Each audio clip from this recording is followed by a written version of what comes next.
Sir आप पता चला जिस तरह कि आपकी जो 7 नस्लें हैं वो भी इस घर में दफन है, इस घर में कितनी हकीकत है? बिल्कुल ही, मैं इस टाइम आपके सामने जीती जागती 8वीं पुश्त हूँ, खड़े हूँ। और मुझे ये भी आपको बता सकता हूँ कि मेरे वाले साहब के मेरे वाले साहब, क्योंकि उनकी सबकी हिस्ट्री मेरे पास है, शजा नस्ल मेरे पास बिल्कुल मौजूद है। और ये बिल्कुल हकीकत है कि हम 8वीं पुश्त है और 400 साल से घर मौजूद है। मेरा पाकिस्तान की वीडियोस को देखने के लिए चैनल को सब्सक्राइब कीजिए और बेल आइकन को क्लिक करना मत भूलिए, ताकि आपको हमारी तमाम आने वाली वीडियोस बआसानी मिल सकें।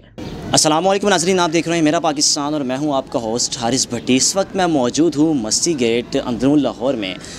यहाँ पर एक ऐसा घर है कि जिस घर में आपको लोग रहते हुए तो नज़र आएंगे, लेकिन साथ ही साथ इस घर में कब्रिस्तान भी मौजूद है। इस घर का रकबा तकरीबन 3 कैनाल है और जिस तरह पता चला कि इस घर में तकरीबन 16 के करीब कब्रें मौजूद हैं। और इस घर की ख़ास बात यह है कि इस घर में जो भी इस दुनिया फ़ानी से इंतकाल फरमाता है उसको इसी घर में दफन कर दिया जाता है। 16 कब्रें मौजूद हैं और कब्रों के इर्द गिर्द जो यहाँ पर घर के रिहायशी हैं उनके कमरे हैं वो रहते हैं। मेरे साथ मौजूद होंगे आतिफ़ हुसैन शाह साहब जो इस घर के मुकीम हैं, उनसे जानेंगे इस घर की हकीकत आखिर है क्या। और आतिफ़ हुसैन शाह साहब आप ये कह सकते हैं कि उनकी पिछली 7 नस्लें इस घर में दफन है और मज़ीद उनसे जानते हैं इस घर के बारे में। और कहा जाता है कि यह घर तकरीबन 400 साल पुराना है। आगे चलकर आपको मैं दिखाता हूँ कि ये इस घर का ये सहन है। आप देख रहे होंगे कि ये घर का सहन है और इतना हिस्सा इस घर का कब्रिस्तान के लिए मुख्तस किया हुआ है कि जो भी इस घर में दुनिया से फ़ानी से वफ़ात पाएगा उसको इस घर में दफन कर दिया जाएगा। और बिल्कुल मेरे अपोजिट आपको नज़र आ रही होंगी ये जो आप दीवार देख रहे हैं, इसके साथ ही एक कब्रिस्तान है। और अंदर चल के आपके आतिफ़ हुसैन साहब से गुफ्तगू करवाते हैं। मेरे साथ मौजूद हैं सैयद आतिफ़ हुसैन शाह साहब जो कि इस घर के ओनर हैं और 3 कैनाल के रकबे पर यह घर मौजूद है और इस घर में तकरीबन 16 कब्रें मौजूद हैं। इस घर की आखिर कहानी है क्या, जानते हैं इनकी ज़बानी। अस्सलाम वालेकुम। वालेकुम अस्सलाम। सर इस घर में 16 कब्रें हैं। मैं कहता हूँ कि ये शायद पाकिस्तान का वाहिद घर होगा कि जो घर कब्रिस्तान की शक्ल में इख्तियार कर गया हुआ है। ये घर है क्या, इसकी हिस्ट्री क्या है? सर पहले तो बात है कि बाबा फजल हुसैन शाह साहब को 400 साल पहले ये रजीत सिंह ने जगह गिफ्ट की। तो जब बाबा जी का इंतकाल हुआ तो सबसे पहली कब्र ही बाबा जी की बनी, उनके बाद उनके बेटों की। फिर हर बेटे ने चाहा कि मैं अपने बाप के पैरों में जाऊं और अपने बुज़ुर्गों के पैरों में जाऊं, तो फिर ऐसे ही ये कब्रिस्तान की शक्ल इख्तियार करेगा। सर आप पता चला जिस तरह कि आपकी जो 7 नस्लें हैं वो भी इस घर में दफन है, इस घर में कितनी हकीकत है? बिल्कुल ही, मैं इस टाइम आपके सामने जीती जागती 8वीं पुश्त हूँ, खड़े हूँ। और मुझे ये भी आपको बता सकता हूँ कि मेरे वाले साहब के मेरे वाले साहब, क्योंकि उनकी सबकी हिस्ट्री मेरे पास है, शजा नस्ल मेरे पास बिल्कुल मौजूद है।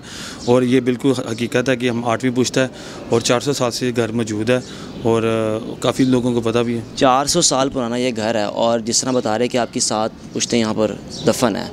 कौन कौन है, वालिद वालदा वगैरह, कितने अफराद यहाँ पे मौजूद? सर औरतों की सिर्फ इस कब्रिस्तान में 3 कब्रें हैं। बाकी जो सी है ना, हमारी जो नस्ल चल रही है, बाबा जी के बाद जो नस्ल चल रही है वो यहाँ पे उनकी कब्रें हैं।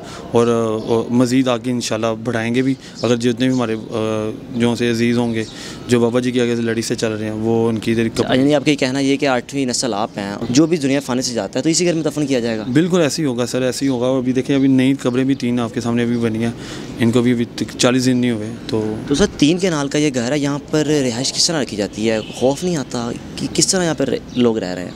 खौफ घर पहली बात है कि एक तो उनके अपने ही हैं इधर, और दूसरी बात है खौफ तो अब नहीं आता।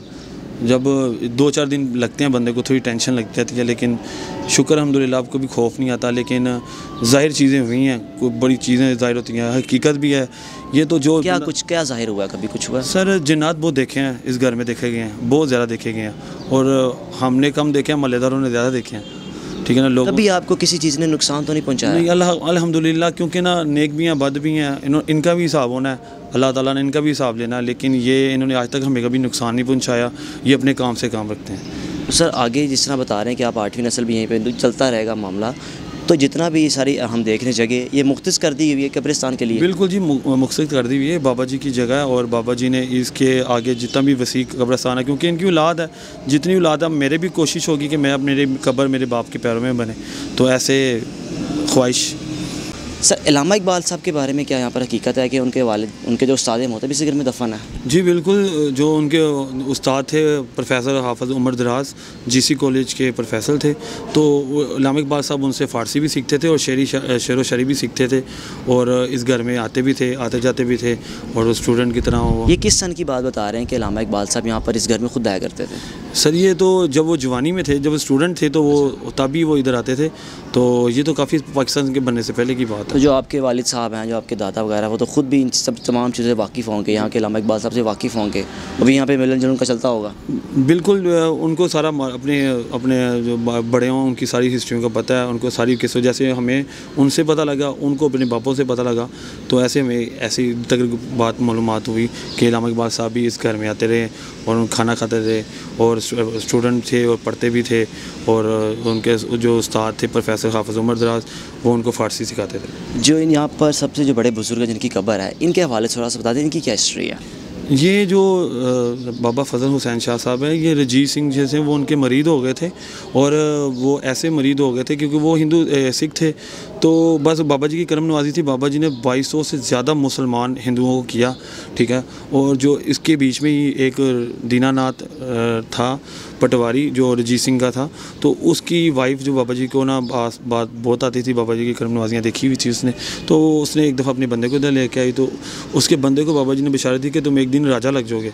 अच्छा। तो वो बड़ा हंसा कि मैं तो पटवारी हूँ, तो मैं कैसे राजा लग सकता हूँ। तो उस बाबा जी ने उसके सर पे ना मूड़ा रख दिया, मूड़ा रखा और कहा कि ऐसे घर चले जाओ, समझो मैंने तुम्हें ताज पहना दिया। अच्छा। तो वो ऐसे ही घर चला गया पहन के। लोगों ने उसका रास्ते में काफ़ी हंसी मजाक उड़ाया, लेकिन वो मजाक को तो लोगों ने, उसने तो फील नहीं किया, लेकिन ये है कि ना उसने ना पहुँच गया उधर। अच्छा। तो 3 दिन बाद वो गिरफ़्तार हो गया, कोई घपला हो गया उसकी ख़जाने में से रजीत सिंह की। तो उसके बाद जब रजीत सिंह एक दफ़ा उसकी परेड करता हुआ अपने ना काफ़िले के साथ गुजरा, तो कैद खाने के पास से दीनानाथ ने शोर मचाना शुरू कर दिया। और उसकी दौरान ना बाबा जी के पास उसकी वाइफ आई, तो उसने कहा कि ना बाबा जी तुसी कहती राजा बनेगा, वो तो फड़िया गया। तो बाबा जी ने कहा कि वो ना रजीत सिंह आए तो वो शोर मचाए और कहे मैं बेगुनाह हूँ। तो ऐसे ही हिस्ट्री है, ये किताबों में भी है, हिस्ट्री चल भी रही है। कन्हैया लाल की किताब है, जस्टिस कन्हैया लाल और सिखों के हद में लाहौर, ये हिस्ट्री आप पढ़ भी सकते हैं आगे, ये हिस्ट्री चल रही है आगे। बिल्कुल जी, आपने आतिफ हुसैन शाह साहब की गुफ्तगू सुनी, और जिस तरह उन्होंने बताया है कि इस घर में जिस तरह 7 नस्लें उनकी यहीं पर दफन हैं, और 8वीं नस्ल ये ख़ुद हैं, और इनका कहना ये है कि मैं चाहता हूँ कि जो हमारी आगे भी नस्ल हैं वो भी इसी घर में दफन हो। बिल्कुल आप देख रहे हैं, जिस आपको मेरा कैमरा दिखा रहा है कि यहाँ पर कब्रें ही कब्रें मौजूद हैं, और मैं समझता हूँ कि शायद ये लाहौर का या पाकिस्तान का वाहिद घर होगा कि जो घर कब्रिस्तान की शक्ल में मौजूद है। देखते रहिए मेरा पाकिस्तान। अल्लाह हाफ़िज़।